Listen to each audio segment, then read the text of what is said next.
We are in for the worst socioeconomic and geopolitical crisis in modern history.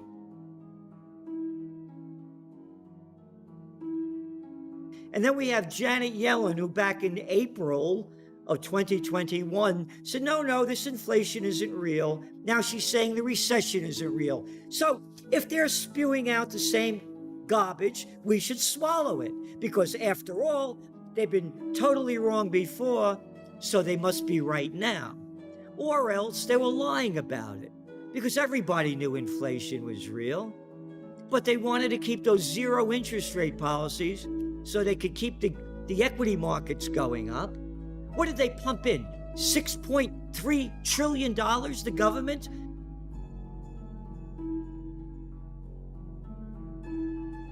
They're doing everything they can to do it. The market should have crashed back in 2020. It should have been over. The businesses have been destroyed. Hey, let's not talk about office occupancy rates in America. They're only, around 40%. Cities like in New York, 35%.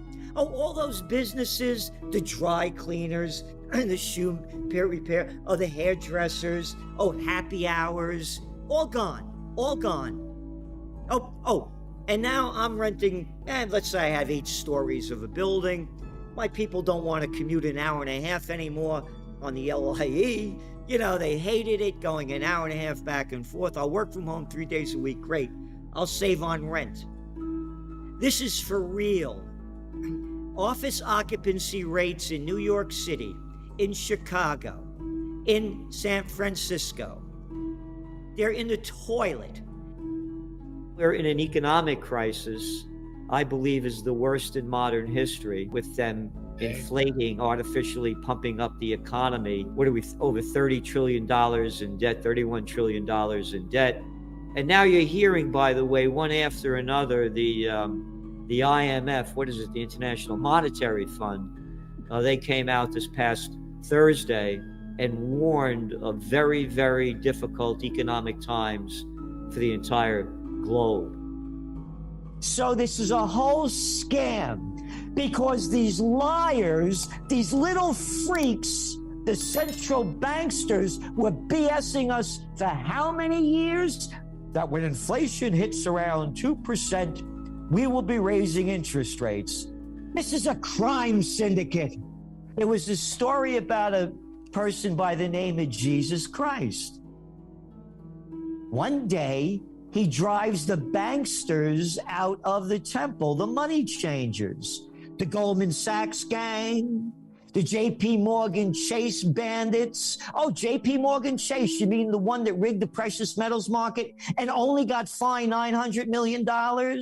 Oh, yeah, those banksters. Nothing has changed. And by the way, 3 days later, he's up on the cross. So you don't screw with the banksters. It was, the whole thing has been pumped up. You could stop the stuff about supply chain disruption. Yeah, that's part of it. All of the countless trillions of dollars that they've pumped into the economy to artificially boost it up is what's pushing up inflation. And now the imbeciles and morons, the people called government officials, have just increased the debt burden of the United States by only another $2.5 trillion so that we don't default on our debt. So dragflation is, no, it's not going to be a stagnant economy, stagflation. The economy is going to go down as inflation continues to go up. Again, this is global. You're looking at merger and acquisition activity in the United States. It hit an all-time high because they're borrowing all this cheap money and buying up everything. Same thing going on in Australia. So when we look at the real interest rate, what do we have? Near zero interest rate. Now we just mentioned, what, a 6.8% inflation rate? The two things they don't want to happen. They don't want the equity markets to crash, and they don't want gold prices to skyrocket to where they should go, because then the little people will know how bad it is. They don't know how bad it is until the markets crash. Gold prices should have been skyrocketing for the last 3 years. Why would they care? Why would they want to shield that reality from the little people of knowing how bad it is? They've done it in the past, in the 90s. Well, again, not like now, because the crisis that we're facing now is unprecedented. Unprecedented. The countless trillions of dollars that they've pumped into the economies around the world. Around the world. You're going to see, it's the new world disorder. You're looking at the emerging markets. Why is the dollar strong? The dollar's strong because all the other ones are so weak. Again, listen to the crap that's spewed out of the mouths of the central bankers. And now the European Union aggressively raised interest rates from minus 0.50 basis points to 0 interest rates. What, are you kidding me? What do they got? An 8.6% inflation rate? And the IMF I mentioned before? If you borrow money from the IMF, they tell you to raise your interest rates 1% above inflation, which means that our interest rates should be, what, 10.1%? Europe should be 9.6%. Look at the data coming out of Germany. The biggest, richest country, down, everything down, everything down. You go shopping, you know what the reality is on inflation.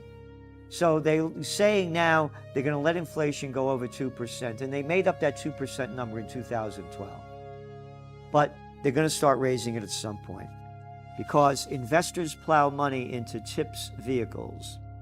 Funds that hold inflation-protected bonds are enjoying their longest streak of inflows in more than a decade as investors grid themselves for an increase in consumer prices as the U.S. economy recovers. European banks plan to slash business travel, bodes ill for airline recovery hopes. This is out of Financial Times.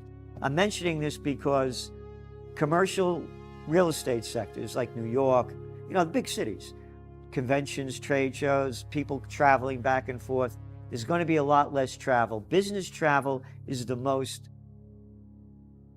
lucrative way airlines make money. That's where they make the dough, not on tourism travel.